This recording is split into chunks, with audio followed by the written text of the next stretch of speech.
ہمارے کزن کو کتے نے پنجہ مارا اور اس کا کتے کا ایک ناخن نا ہمارے کزن کو یہاں پر لگ گیا, یہاں پر ایسے ہلکا سا ایک ناخن, پنجابی میں کہتے ہیں چریٹ آ گئی. اس نے اگنور کیا کہ بھئی اتنی سی لگی, اس سے کیا ہوگا, کہ خون بھی نہیں نکلا, اور روزمرہ کے کاموں میں لگے رہے. 15 دن کے بعد اچانک ان کو نا پانی سے ڈر لگنے لگا, بخار ہو گیا, چیخنے چلانے لگے, ایسے زور زور سے بولنے لگے, اور ڈاکٹر کے پاس لے کے گئے تو اس نے سمجھا کہ ابھی بخار تیز ہو رہا ہے, پیناڈول وغیرہ اور یہ دوائی دے دی, وہ آ گیا.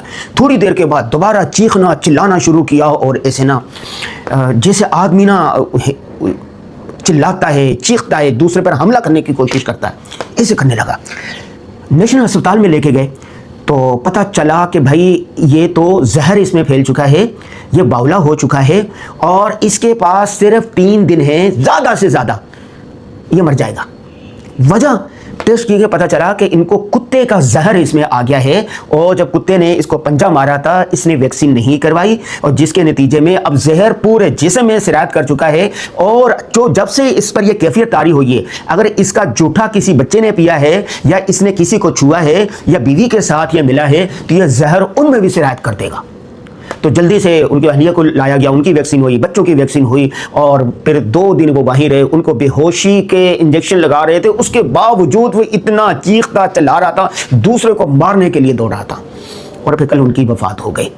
اور جب میں ملنے گیا آج, ان کے چھوٹے بچوں سے ملا, ان کی اہلیہ سے ملا, اور اپنے کزنوں سے ملا. دیکھ کر مجھے اتنا افسوس ہو رہا تھا کہ چھوٹے چھوٹے بچے, باپ چلے گیا, گھر اس نے اپنا 3 منزلہ بنایا تھا, بڑی محنت کی تھی انہوں نے, اور بہت اچھے انسان تھے.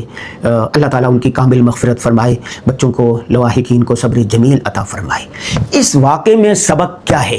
ہم بہت چھوٹے ہوتے تھے, ہمیں یاد ہے کہ ہمارے دادا بتاتے تھے کہ اگر کتے نے کسی کو کاٹ لیا ہے تو اس کا کیا کریں, انجیکشن لگتے تھے, ویکسین ہوتی تھی. بچپن سے سنتے آ رہے ہیں. اب افسوس کی بات یہ ہے کہ جب اس نے, ہم کہتے ہیں نا کتے نے کاٹا ہو, خون نکلا ہو, پھر لوگ ڈاکٹر کے پاس جاتے ہیں. کتے نے صرف پنجہ مارا تھا, اور یہاں یہ والی جگہ پر یہاں ہلکا سے ایک پنجہ آیا تھا, چریٹ سے آئی تھی, کوئی خون نہیں نکلا تھا, لیکن اس نے چونکہ حفاظتی ٹیکے نہیں لگائے, ویکسین نہیں کروائی, جس کی وجہ سے پورے جسم میں زہر پھیل گیا, اور جوانی کے اندر اللہ کو پیارا ہو گیا. بھائی کوئی بھی بیماری ہو, کوئی بھی چیز ہو, اس کو چھوٹا مت لیں, اس کا علاج کروائیں. جب کوئی بائک سے گر جائے یا گاڑی کا حادثہ ہو جائے یا روڈ پر آپ گر جائیں یا کسی بھی لوہے والی زنگ والی چیز آپ کو لگ جائے تو ٹیٹنس کا ٹیکہ لگتا ہے, 24 گھنٹے کے اندر لگانا ضروری ہوتا ہے. ہم پڑھتے تھے شہداد پور میں, ہمارے ساتھی سائیکل پہ جا رہے تھے, وہ گر گئے, اس کو روڈ پہ چوٹیں آئی یہاں ٹانگ پر اس جگہ, اس نے وہ ٹیٹنس کا ٹیکہ نہیں لگوایا. 2 مہینے کے بعد ٹانگ میں درد ہونا شروع ہوا, اور ٹانگ اس کو کاٹنی پڑی, پھر پہلے گھٹنے سے, پھر آگے سے, اور پھر 1 مہینے کے اندر اس کی وفات ہو گئی.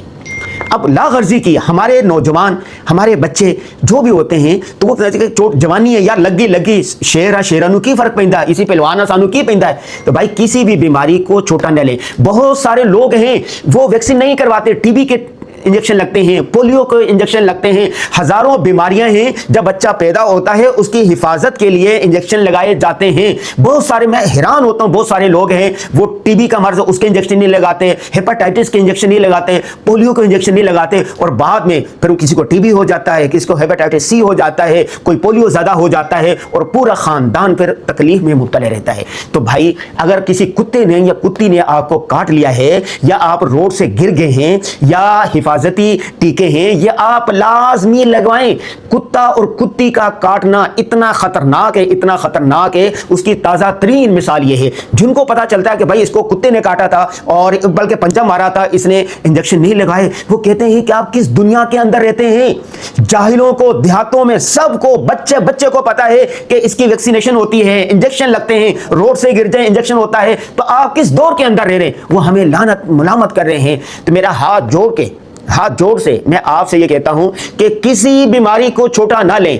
گلا خراب ہو رہا ہے, آواز بیٹھ گئی ہے, ڈاکٹر کے پاس جائیں. پیٹ میں درد ہو رہا ہے, ڈاکٹر سے علاج کروائیں. اور ہاں آخری بات, جب ان کو یہ مسئلہ ہو گیا نا, ڈاکٹروں نے جواب دے دیا اور کہا زیادہ سے زیادہ آپ 3 دن زندہ رہیں گے, زہر پورے جسم میں پھیل چکا ہے, اب اس کا دنیا میں علاج نہیں ہے. اب کیا کیا ان کے خاندان والوں نے, پیروں کو, مریدوں کو, دم درود کرنے والوں کو بنایا. اس میں جعلی پیر, 2 نمبر پیر اور جعلی حکیموں کی چاندی ہو گئی. کوئی پنجاب سے آ رہا ہے, دیہات کے ٹکٹ لے کے آ رہا ہے, کوئی بس میں آ رہا ہے, کوئی ریل گاڑیوں میں آ رہا ہے, آ کے کوئی 50,000 لے رہا ہے, کوئی 2 لاکھ لے رہا ہے, کوئی یہ کر رہا ہے. شانہ کس لیے؟ کہ بھی ہم دم کر رہے ہیں, درود کر رہے ہیں. ٹھیک ہے, جو گھر والے ہوتے ہیں ان کو آسرا ہوتا ہے کہ اللہ پتہ نہیں کہاں سے شفا دے دے. لیکن جعلی پیروں سے, جعلی حکیموں سے, 2 نمبر کام کرنے والوں سے, دم درود کرنے والوں سے بھی ہوشیار رہنا چاہیے.